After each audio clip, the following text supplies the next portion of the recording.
Assalamualaikum warahmatullahi wabarakatuh.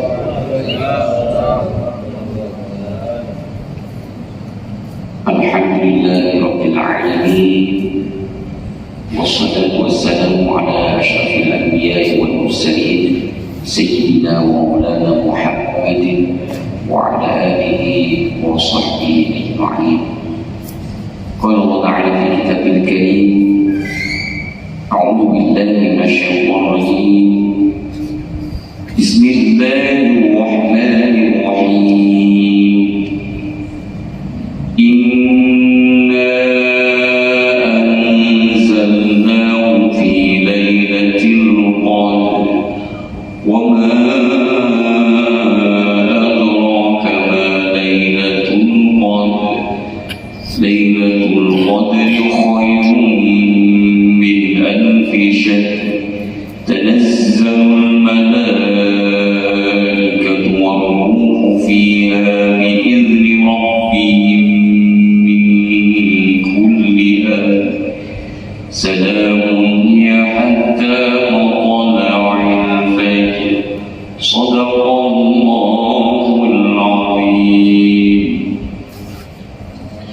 Para hadirin, para hadirat, shaimin, shaimat rahimakumullah.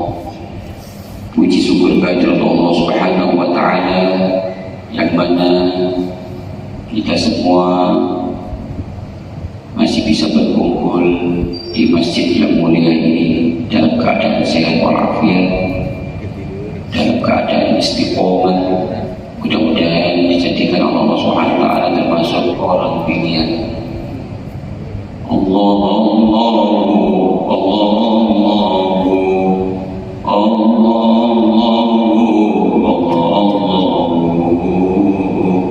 Rabbi faj'alna minal akhyar. Mudah-mudahan kita semua menjadi termasuk orang pilihan.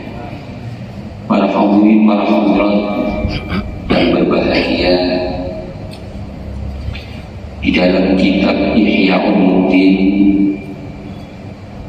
Imam Ibnu Athaillah As-Sakandari menyampaikan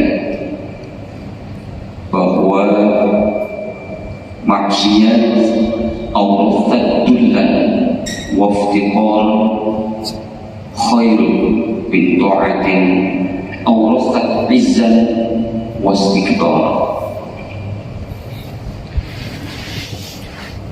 Maksiat yang diiringi dengan penyesalan, kehinaan, butuh pada rahmat Allah, butuh pada ampunan Allah, itu lebih baik daripada min ta'atin aw rafdat izzan wa istikbaran, daripada ketaatan yang diiringi dengan rasa kesombongan, merasa dirinya lebih hebat daripada orang lain, merasa dirinya lebih mulia daripada orang lain, bahkan sampai merendahkan orang lain. Di zaman kaumnya Nabi Isa yang disebut kaum Hawariji,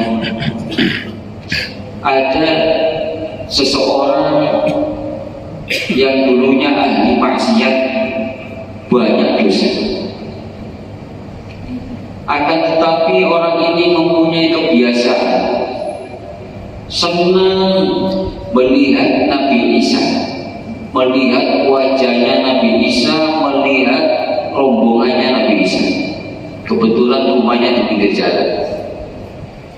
Ketika Nabi Isa lewat sama rombongannya, dia cepat-cepat keluar melihat Nabi Isa, karena cinta ke Nabi Isa, cinta ke rombongannya Nabi Isa.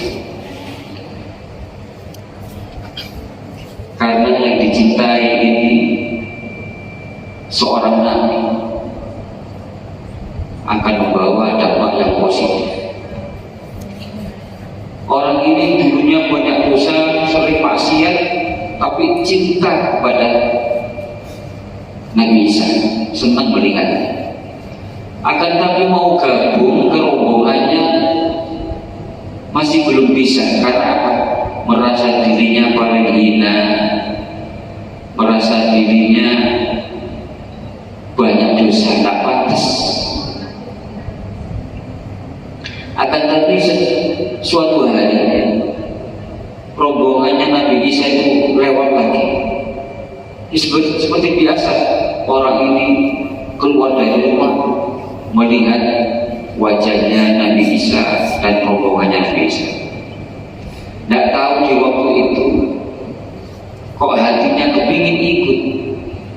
Akhirnya ikut rombongannya Nabi Isa, tapi ikutnya di belakang sendiri karena merasa dirinya orang yang banyak dosa, orang yang banyak bergelimang dosa, terasa hina. Akhirnya ikut duduk di majelisnya di paling belakang karena merasa dirinya tidak pantas. Di waktu itu Nabi Isa mendapat kabar dari Allah Subhanahu wa Ta'ala bahwa orang yang di belakang sendiri itu namanya si A. Pada saat ini juga semua dosa-dosanya saya ampuni. Karena satu, merasa dirinya banyak dosa, tidak pantas dekat-dekat dengan Nabi Isa, merasa yang paling hina di antara orang-orang yang ada di sini. Dan di saat itu juga ada rombongannya Nabi Isa itu yang merasa dirinya hebat karena paling taat, paling taat, merasa dirinya paling taat kepada Allah Subhanahu wa Ta'ala, sehingga meremehkan, menganggap orang lain itu rendah, lebih mulia dirinya daripada orang lain. Ada kesombongan di situ. Duduk aja tak mau dengan yang biasa-biasa, dengan bersanding dengan orang-orang yang biasa tak mau. Duduknya mendekati Nabi Isa karena merasa dirinya hebat. Dan di saat itu juga Nabi Isa mendapat kabar dari Allah Subhanahu wa Ta'ala bahwa orang yang duduk di sampingmu itu pahalanya semua, pahalanya puasa, pahalanya baca Quran, pahalanya sholat, saya hapus semua. Jadi dimulai dari nol. Kenapa? Karena di dalam dirinya ada kesombongan, dirinya merasa lebih hebat daripada orang lain. Oleh karena itu sangat sayang sekali, sangat rugi sekali kalau ada seseorang yang ahli ibadah, ahli mengumpulkan amal-amal soleh, akan tetapi di dalam dirinya masih ada kesombongan. Mudah-mudahan kita semua dijauhkan dari sifat kibir, yaitu sifat sombong yang akan menghapus pahala-pahala kita. Para hadirin, para hadirat, sahabat rahimahumullah, dampak daripada senang cinta kepada orang alim, kepada orang-orang yang berilmu, sampai-sampai cinta kepada para nabi, apalagi cinta kepada Nabi kita Nabi besar Muhammad SAW, harus semua itu akan mendapatkan dampak yang positif. Padahal cuma cinta saja, cuma mencintai orang alim, mencintai para wali, mencintai para nabi, cuma cinta, urutannya itu nomor 4. Kata Rasulullah, pun aliman, jadilah kamu orang yang alim. memaksa menjadi orang alim nggak bisa. Yang nomor dua, au muta'alliman, mau belajar. Bagaimana bisa jadi orang alim belajar? Nggak sempat karena banyak pekerjaan.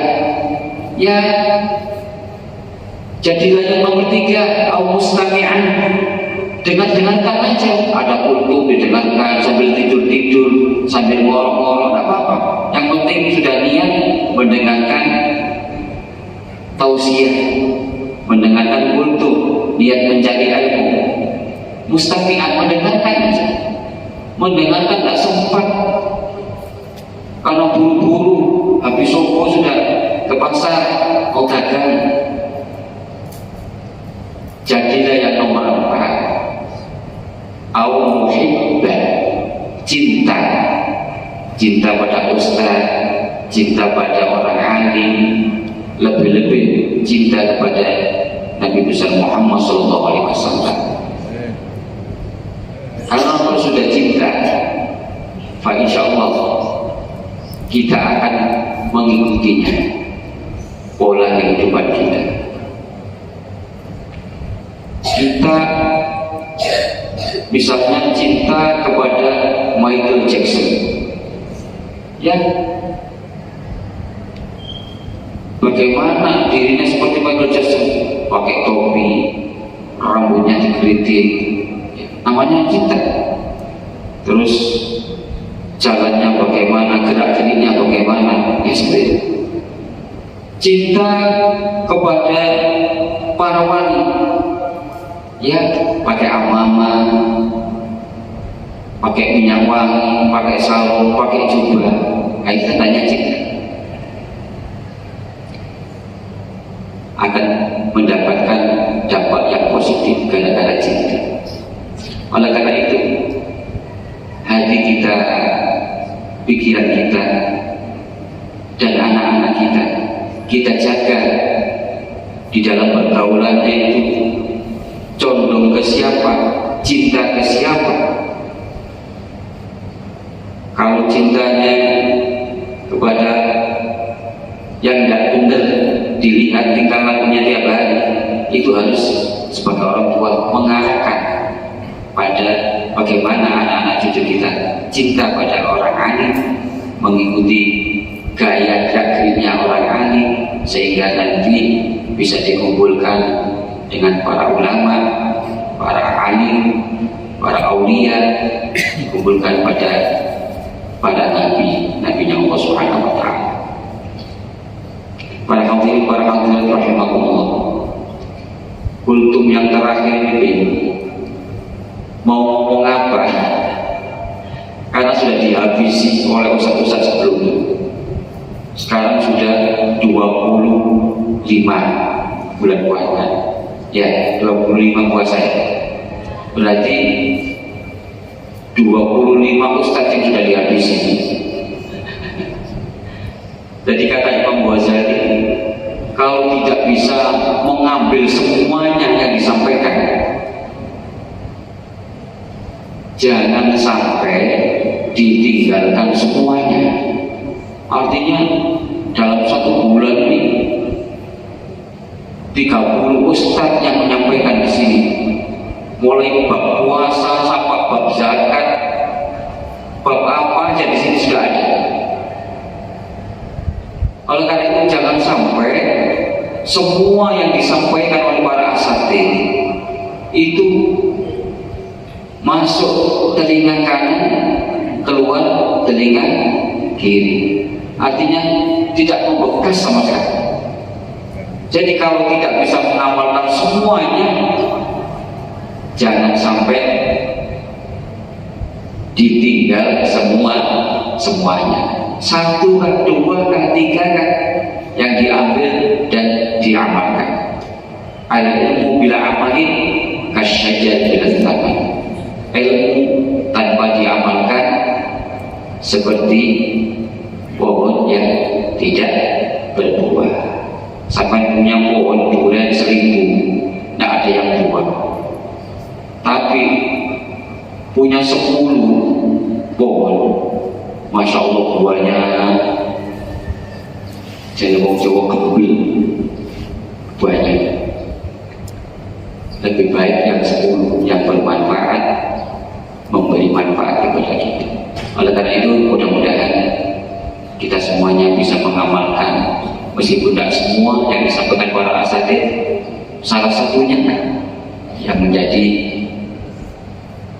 amalan kita yang diistiqomahkan.